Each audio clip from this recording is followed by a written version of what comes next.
Everyone welcome to technical civil classes. आज हम लोग बीसीसीएलई से regarding very important topic root word को लेकर आए हैं। रूट वर्ड का ऑलरेडी 2 लेक्चर अपलोड कर दिया गया है। अगर आप उस लेक्चर को नहीं देखे हैं तो प्लेलिस्ट में जाकर देख लीजिएगा। अगर आप बीसीसीएलई की तैयारी कर रहे हैं तो उसके लिए यह वीडियो बहुत ही हेल्पफुल होने वाला है। सो गाइज अंत तक बने रहिएगा। और एक खास बात, अगर आप हमारे टेलीग्राम चैनल से नहीं जुड़े हुए हैं तो जल्दी जुड़ लीजिए, क्योंकि वहाँ पर इंग्लिश का क्विज स्टार्ट हो चुका है और उसका लिंक हम वीडियो के डिस्क्रिप्शन में दे देंगे। तो गाइज चलते हैं, वीडियो के स्टार्ट करते हैं। रूट वर्ड का सेशन है तो रूट वर्ड ही स्टार्ट होगा। लिखा हुआ आइकॉन, आइकॉन एक रूट वर्ड है। उसका मतलब क्या होता है? रिलीजियस इमेज, मतलब धार्मिक इमेज किसी का हो जाए। जैसे कि आप एक संगठन का नाम सुने होइएगा, आरएसएस। क्या हुआ? हिंदुत्व संगठन है, मतलब कि धार्मिक संगठन है, तो रिलीजियस इमेज उसका हो गया। तो इस वर्ड का रूट वर्ड क्या हो गया? आइकॉन। अब लिखा हुआ है यहाँ पर क्लेन। क्लेन का मतलब होता है टू ब्रेक या थीपनेस, मतलब चोरी करना। अब कहीं पर लिखा हुआ क्लैप्टोमेनिया, जैसे कि यहाँ पर लिखा हुआ क्लैप्टोमेनिया। क्लैप्टोमेनिया का मतलब क्या होता है? चोरी करने का इच्छा, मतलब चोरी करने वाला व्यक्ति। कोई व्यक्ति अगर चोरी करता है, चोरी करने का आदत है उसमें, तो उसको क्लैप्टोमेनिया कहते हैं। अब थियो मतलब क्या होता है? गॉड। तो कहीं किसी वर्ड में थियो लगा हो तो उसका मतलब ही समझिएगा गॉड से रिलेटेड है। अब ए किसी वर्ड के पहले लगा हो तो इसका मतलब क्या होता है? नॉट। और ग्नोस्टोस लिखा हुआ, ग्नोस्टोस का मतलब होता है नो होता है, मतलब किसी चीज़ को जानने की इच्छा करना, तो उसका मतलब होता है नो, सॉरी ग्नोस्टोस। और ग्नोसिस कहीं लिखा हुआ हो, ग्नोसिस का मतलब होता है नॉलेज, मतलब ग्नोस्टोस से ही बना हुआ है ग्नोसिस।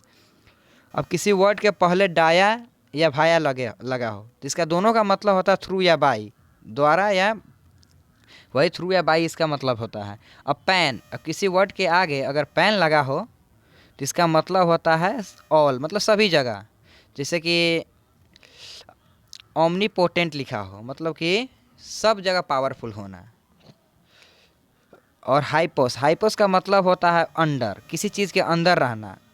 अगर किसी वर्ड के पहले अगर हाइपोस लगा हो तो समझिए किसी चीज़ के अंदर रहना। और हाइपर, हाइपर का मतलब होता है ऊपर, मतलब कि किसी चीज़ के ऊपर रहना, एबव। अब प्यूरियो, प्यूरियो का मतलब होता है टू लॉन्ग फार, बहुत दूर, बहुत दूरी के लिए अगर किसी वर्ड का उपयोग कर रहे हैं तो प्यूरियो उसके पहले लगा हो। पोटेंट का मतलब होता है पावरफुल। पोटेंट का मतलब क्या होता है सर? पावरफुल। और ओमनी का मतलब होता है ऑल। यही वर्ड दोनों मिलकर अगर लिखा जाए ओमनी पोटेंट, तो ओमनी पोटेंट का मतलब क्या हो गया? जो सब जगह पावरफुल हो। अब इसका अब देखिए, सॉरी, अब साइवो, साइवो का मतलब होता है फूड। साइवो का मतलब होता है फूड, मतलब खाना। अब ईगो, ईगो मतलब सेल्फ, मतलब अपने आप, अपने बारे में। अब कोई किसी को बोलता है ना कि तुम्हारे अंदर बहुत ईगो आ गया, इसका मतलब क्या है? कि वह अपने आप पर ज़्यादा विश्वास कर रहा है, या आप उसको ये भी कह सकते हैं कि वह कुछ ज़्यादा घमंडी टाइप का हो गया है, तो इसी को बोलते हैं ईगो। ईगो मतलब अपने आप पर कुछ ज़्यादा घमंड करना, अपने आप पर ज़्यादा विश्वास करना। अब अल्टर, अल्टर मतलब होता है अनदर। इंट्रो, इंट्रो मतलब इनसाइड। और एक्सट्रो कहीं लिखा हो किसी वर्ड के आगे तो आउटसाइड आप समझ लीजिएगा। एमी, एमी मतलब होता है बोथ। एमी का मतलब क्या होता है? बोथ। मिशन, मिशन मतलब हेट, सॉरी मिशन मतलब हेट होता है। अब कहीं मिस एंथ्रोप लिखा हो किसी वर्ड के आगे, अगर आप देख लीजिएगा मिस एंथ्रोप लिखा हो तो इसका मतलब क्या होता है? मिस एंथ्रोप का मतलब, मिस मतलब होता है हेट, मतलब घृणा करना। एंथ्रोप मतलब क्या होता है? ह्यूमन। जो ह्यूमन से घृणा करे उसे मिस एंथ्रोप, उस वर्ड को क्या बोलेंगे? वन वर्ड सब्स्टिट्यूशन का हम पहले बता चुके हैं कि रूट वर्ड का उपयोग वन वर्ड सब्स्टिट्यूशन में भी हो सकता है, किसी वर्ड का मीनिंग जानने में हो सकता है। अब मिस एंथ्रोप कहीं लिखा हुआ तो आप समझ जाइएगा ना, मिस मतलब होता है घृणा करना, और एंथ्रोप मतलब ह्यूमन, जो ह्यूमन से घृणा करे उसे मिस एंथ्रोप कहते हैं। अब यहाँ पर लिखा है एंथ्रोप, एंथ्रोप मतलब तो पहले बता दिए मैनकाइंड होता है। जेमोज, जेमोज या जेमी हम पढ़ा चुके हैं ऑलरेडी, मैरिज होता है इसका मतलब। मोनो मतलब सिंगल होता है या वन होता है। एंड्रो, एंड्रो मतलब होता है मेल, एंड्रो का मतलब होता है सर मेल होता है। उसके बाद जेनिया, जेनिया मतलब होता है फीमेल या वोमेन कह दीजिए इसको, फीमेल या वोमेन के लिए जेनिया वर्ड का उपयोग होता है। अस्केट, अस्केट का मतलब होता है मंक, मतलब मठाधीश, कोई मठ के पुजारी वगैरह हैं उनके लिए अस्केट उपयोग किया जाता है। और उसके लाइफ को अस्केटिक्स कहा जाता है। उसके लाइफ को क्या कहेंगे? जो मतलब कि सन्यासी जीवन व्यतीत करता है उसको अस्केटिक्स कहा जाता है। मेनिया मतलब होता है क्रेजी या मैडनेस, मतलब पागल होना या अपने आप पर अधिक विश्वास करना। डाइट्रो, डाइट्रो मतलब होता है राइट, उसके बाद लिखा है स्मिस, स्मिस, स्मिस मतलब होता है लेफ्ट। और पॉलिश, पॉलिश मतलब पहले हम बता दिए, पॉली का मतलब होता है बहुत सारा, मेनी। इसके बाद यहाँ पर दिया गया है स्क्रिप्ट, स्क्राइबो या स्क्रिप्टस मतलब टू राइट, लिखना होता है। किसी प्रेफिक्स, रूट वर्ड है, इसको प्रेफिक्स या सफिक्स को वर्ड में यूज करने वाला ऐसा रूट वर्ड है। मतलब रूट वर्ड का एक टाइप है जो प्रेफिक्स या सफिक्स के रूप में हमेशा यूज होता है। अब कहीं पर डी पहले लिखा हो, इसका मतलब ही होता है डिक्रीज होना या डाउन होना। मैनस, मैनस का मतलब होता है हैंड।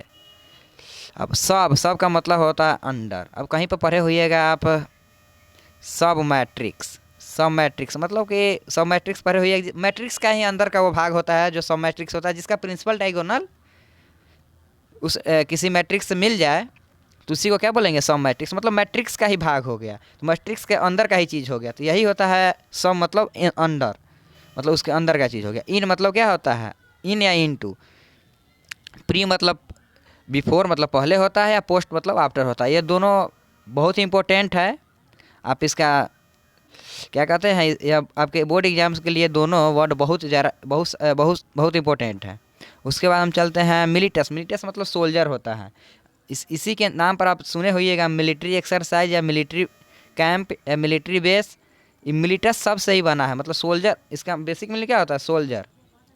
मिलिट्री एक्सरसाइज का मतलब क्या होता है, सोल्जर का एक्सरसाइज।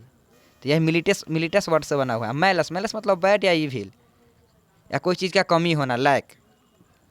भोलो, भोलो का मतलब होता है किसी को विश करना, इसके लिए भोलो शब्द का उपयोग होता है। किसी वर्ड का पहले अगर भोलो लगा तो उसका मतलब होता है किसी को विश करना। बायो, बायो मतलब लाइफ होता है। बायोलॉजी पढ़े होइएगा, जीव विज्ञान, अब जिसमें प्राण होगा सर, उसी के बारे में जो अध्ययन करते हैं बायोलॉजी। और आगे कुछ हम पढ़ाएंगे आपको, जैसे कि लॉजी किसी वर्ड के अंत में लगा हो तो इसका मतलब क्या हो जाता है, स्टडी करना, स्टडी करना। अब बायोलॉजी कहीं पढ़ लीजिएगा कि बायोलॉजी हो गया, तो इसका मतलब ये होता है कि जीव के बारे में अध्ययन करना।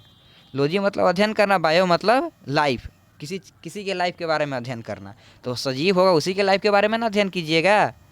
अब भीटा, भीटा कहीं लिखा होगा जिसका मतलब क्या होता है, लाइफ। डिस्को या डिस्टस, डिस्टस मतलब से कुछ कहना।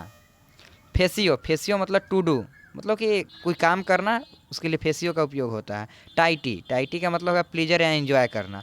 सो गाइज 65 रूट वर्ड पहले मैं करा चुका हूँ और 45 फिर से करा लिया हूँ, मतलब कुल मिलाकर आपका हो जाएगा 110। और कुछ भी और कुछ और रूट वर्ड है जो हम आपको अगले वीडियो लेक्चर में लगभग पूरा कर देंगे। या BCCL एग्ज़ाम से रिलेटेड है और बहुत इंपॉर्टेंट टॉपिक है। अगर आप इसके कंसेप्ट को समझ जाइएगा और इसे समझ जाइएगा ना, तो आपको रूट वर्ड से क्वेश्चन जो आते हैं जैसे, और किसी वर्ड का मीनिंग पहचानने में कोई दिक्कत नहीं हो। साइनोम और मेंटोनोम बेसिकली इसी से आप पहचान सकते हैं। और अगर कंठस्थ अगर याद रह गया ना, तो आपको कोई दिक्कत नहीं होने वाला है।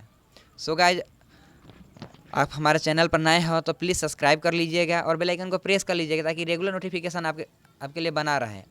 और मैं आपसे एक क्वेश्चन पूछना चाहता हूँ कि मैथ पर कुछ वीडियो बनाए या ना बनाए, इसके बारे में आप ज़रूर कमेंट कीजिएगा। सो थैंक यू, मिलते हैं नेक्स्ट वीडियो में।